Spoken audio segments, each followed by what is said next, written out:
जय हिंद। मैं आज बताऊंगा कि बीपीएससी की बात कीजिएगा तो बीपीएससी के थ्रू प्रधान शिक्षक का भर्ती लिया जाता है। ठीक है, तो प्रारंभिक स्कूलों में प्रधान शिक्षक भर्ती के शिक्षकों को फिर से आवेदन का मौका मिला है। ठीक है, तो यहाँ पर देखिए 1 सप्ताह के अंदर आवेदन की तिथि जारी कर दिया जाएगा बीपीएससी के द्वारा। ठीक है, तो इसके बारे में सारा डिटेल्स मैं बताऊंगा। इसका सिलेबस क्या होगा, कितने नंबर का एग्जाम होगा, ठीक है, और पिछली बार किस तरह का एक क्वेश्चन पूछा गया था, सारा डिटेल्स यहाँ पे बताया जाएगा। तो चलिए देखते हैं, इसको शुरू करते हैं।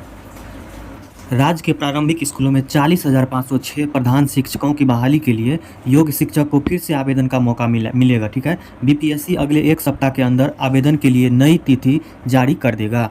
जो शिक्षक पहले से आवेदन दे चुके हैं उन्हें दोबारा आवेदन की आवश्यकता नहीं होगी। पिछले दिनों बीपीएससी और शिक्षा विभाग के अधिकारियों के बीच प्रधान शिक्षक बहाली के लिए आवेदन सिलेबस सहित अभ्यर्थियों के बारे में विस्तार से बात हुई थी। ठीक है, शिक्षा विभाग के अधिकारियों की सहमति के बाद सहमति के बाद प्रधान शिक्षक के सिलेबस सरल कर दिए गए हैं। ठीक है, प्रधान शिक्षक के सिलेबस सरल कर दिए गए हैं, क्योंककि मतलब पिछली बार जो क्वेश्चन पूछा गया था तो कुछ थोड़ा सा हार्ड था। जो इसमें देखिए, आगे चलते हैं।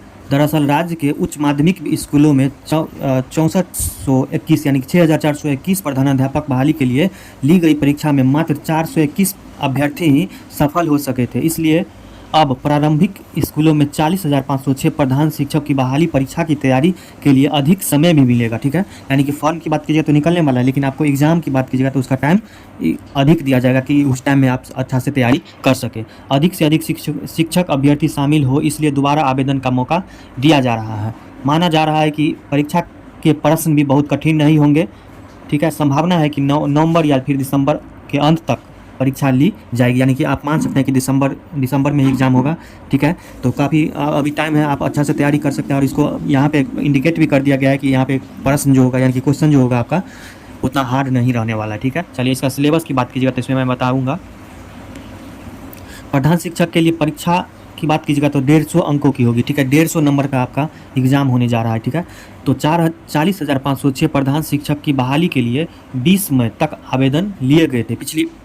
पिछली बार की बात कीजिएगा। ठीक है, इसी साल के पिछले मई में लिया गया था, 20 मई तक आवेदन लिया गया था। ठीक है, इसमें 1,07,000 शिक्षक ने प्रधान शिक्षक के पद के लिए आवेदन किया है। ठीक है, इसके बाद प्रधान शिक्षक के लिए लिखित परीक्षा 150 अंकों की होगी। ठीक है, 150 अंकों की होगी, सभी वस्तुनिष्ठ होंगे, यानी कि सभी आपका ऑब्जेक्टिव प्रश्न होंगे, जिसमें 4 आपका क्या कहते हैं 4 ऑप्शन दिया रहेगा, उसमें एक ऑप्शन को आपको टिक लगाना है। ठीक, वस्तुनिष्ठ होंगे सभी प्रश्न।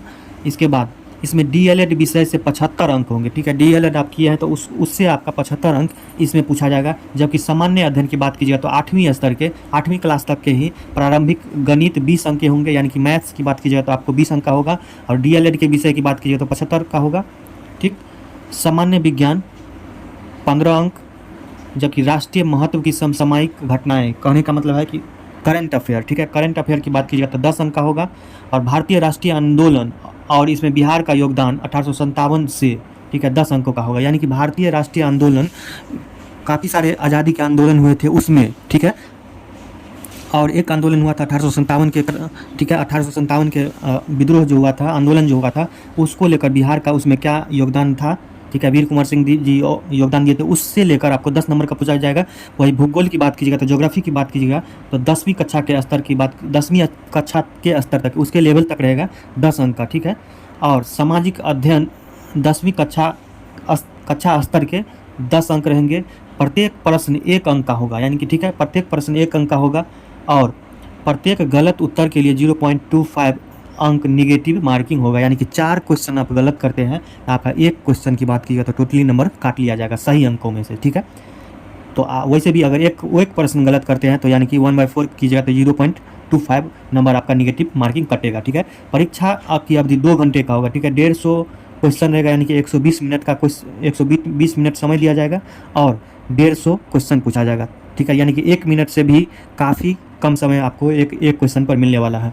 इसके बाद साक्षात्कार नहीं होगा, यानी कि कहने का मतलब है कि केवल एग्जाम पर ही आपका होने वाला है सिलेक्शन, साक्षात्कार यानी कि इंटरव्यू आपका नहीं होने वाला है। ठीक है, लिखित परीक्षा में सामान्य वर्ग के उम्मीदवारों को 40%, जनरल की बात की जाती है, पिछड़ा वर्ग यानी कि ओबीसी को 36.5%, और अत्यंत पिछड़ा वर्ग की बात कीजिएगा तो जिसमें 34 और SC ST व महिला किसी भी हो, जनरल ओबीसी सभी का हो, वह निःशक्त उम्मीदवारों को 32% न्यूनतम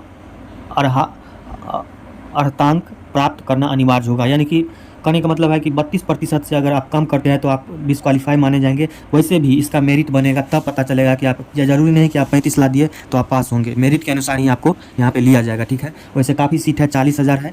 ठीक ठीक, तैयारी कीजिए। अभी आप एग्ज़ाम का तो पता चल ही गया होगा, चलिए मैं बता ही दिया हूँ कि नवंबर या दिसंबर में आपका होगा, तो आप दिसंबर मानकर चलिए।